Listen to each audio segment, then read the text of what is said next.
So guys, for today's vlog is magluluto tayo ng chicken caldereta or calderetang manok. So lutuin muna natin yung potato at saka yung bell pepper hanggang maging golden brown sila. And then after that, i-set aside po natin sila. At magigisa na tayo ng bawang, sibuyas of course. Nilagay na natin yung manok.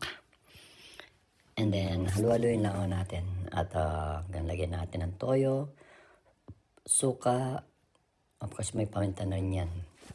Then after that, halu-haluin lang.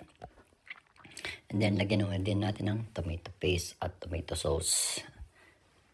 Of course, yan na yung kalderetang manok natin.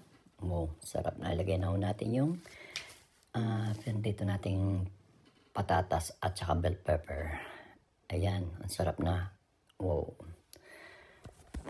Of course, iandan nyo na yung kanan at kakain na tayo, mga guys. Pwede na to. So, konting ano na lang at